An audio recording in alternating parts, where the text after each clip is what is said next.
Welcome back students. आज हम clotting of blood और कोएगुलेशन पढ़ने जा रहे हैं। इससे पहले हम ब्लड कंपोजिशन और ब्लड फंक्शंस देख चुके हैं। रक्त का स्कंदन। रक्त के स्कंदन की जब हम बात करते हैं तो हम जानते हैं कि हमें किसी सामान्य प्रकार की जब चोट लगती है तो उस भाग के ऊतक, उस जगह की रक्त कोशिकाएँ और उस जगह की जो रक्त वाहिनियाँ हैं वो टूट जाती हैं, जिससे कि रक्त का बहाव प्रारंभ हो जाता है। लेकिन कुछ समय बाद हम देखते हैं वहाँ पर रक्त जमना प्रारंभ हो जाता है या रक्त का स्वतः ही बहाव बंद हो जाता है। घाव के ऊपर रक्त हमें जमी हुई अवस्था में दिखाई देता है। ये जमा हुआ रक्त ही क्या कहलाता है? रक्त का थक्का कहलाता है। लेकिन हम देखते हैं हमारे रुधिर वाहिनियों के अंदर, शरीर के अंदर रक्त का थक्का नहीं बनता है। क्यों? क्योंकि रक्त के अंदर हिपेरिन जो पदार्थ पाया जाता है, जो कि यकृत से निर्मित होता है, वो रक्त का थक्का बनने से रुधिर वाहिनियों में रोकता है। Blood clotting factor. Blood clotting factor है, ये 13 ब्लड क्लॉटिंग फैक्टर होते हैं। फर्स्ट क्लॉटिंग फैक्टर है ये है फाइब्रिनोजन। सेकंड क्लॉटिंग फैक्टर है prothrombin. Third factor thromboplastin. Factor fourth calcium ion. Factor fifth proaccelerin. Factor sixth accelerin. Factor seventh proconvertin. Factor eighth anti haemophilic globulin. Factor ninth Christmas factor. Factor tenth Stuart factor. Factor 11 plasma thromboplastin antecedent. Factor 12 Hageman factor. Factor 13 fibrin stabilising factor. ये सभी 13 factor रक्त के स्कंदन में सहायता करते हैं। Mechanism of blood clotting. रक्त स्कंदन की क्रियाविधि या रक्त का थक्का बनने की क्रियाविधि। रक्त का थक्का बनने की जो क्रियाविधि है, ये एक जटिल जैव रासायनिक क्रिया है, जिसके अंदर रक्त में जो विलयशील रुधिर प्रोटीन फाइब्रिनोजन है उसको अविलयशील रेशेदार प्रोटीन फाइब्रिन में परिवर्तित किया जाता है। और ये प्रोटीन, जो फाइब्रिन प्रोटीन है, ये एक जाल बनाती है जिससे कि रक्त का थक्का बनता है। इसकी रक्त के थक्के बनने की क्रियाविधि को समझने के लिए हम इसे 3 जो स्टेप्स हैं उनमें बांट सकते हैं। फर्स्ट स्टेप है लिब्रेशन ऑफ थ्रोम्बोप्लास्टिन। थ्रोम्बोप्लास्टिन का निर्मुक्त होना।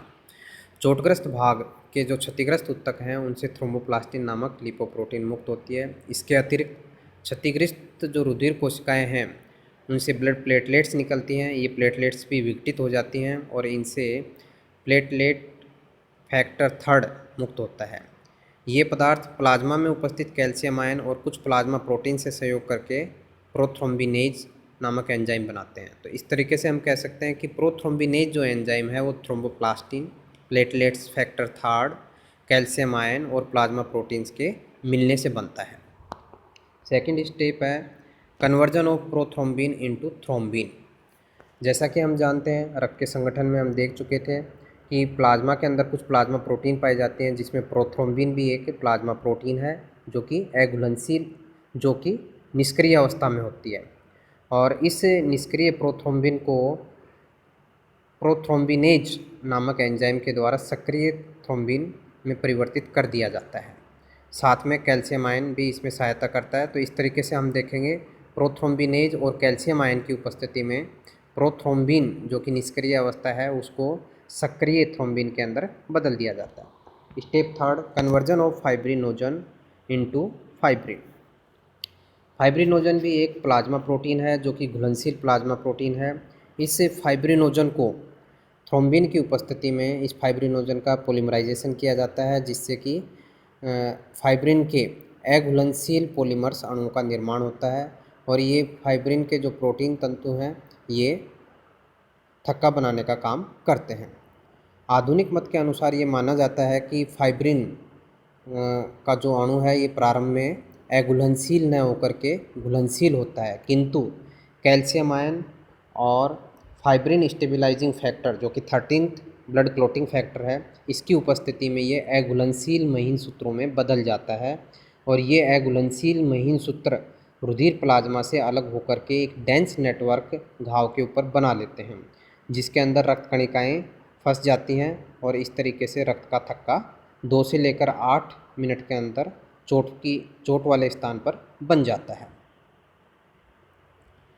नेक्स्ट है थ्योरीज ऑफ कोएगुलेशन, रक्त स्कंदन के सिद्धांत। फर्स्ट है बेस्ट एंड टेलर्स थ्योरी। इस सिद्धांत के अनुसार रक्त स्कंदन में 4 आवश्यक पदार्थ उपस्थित होते हैं। ये पदार्थ हैं prothrombin, calcium ion, thromboplastin and fibrinogen.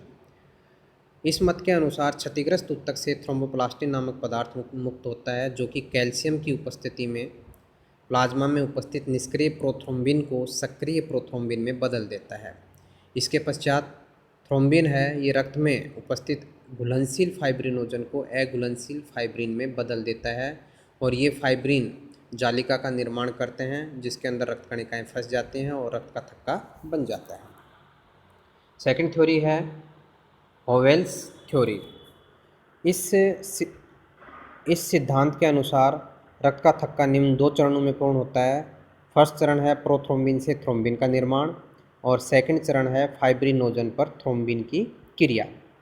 इस मत के अनुसार क्षतिग्रस्त ऊतकीय कोशिकाओं से सिफेलिन नामक प्रोटीन मुक्त होती है और यह प्रोटीन रुधिर में उपस्थित एंटीथ्रोम्बिन को निष्क्रिय कर देती है। जैसे ही एंटीथ्रोम्बिन निष्क्रिय हो जाता है, कैल्शियम की उपस्थिति में प्रोथ्रोम्बिन को थ्रोम्बिन में बदल दिया जाता है और अंत में थ्रोम्बिन रुधिर प्लाज्मा में उपस्थित घुलनशील फाइब्रिनोजन को फाइब्रिन के अंदर अघुलनशील फाइब्रिन के अंदर बदल देती है। और लास्ट है हुल्ड एंड स्पायरोज थ्योरी।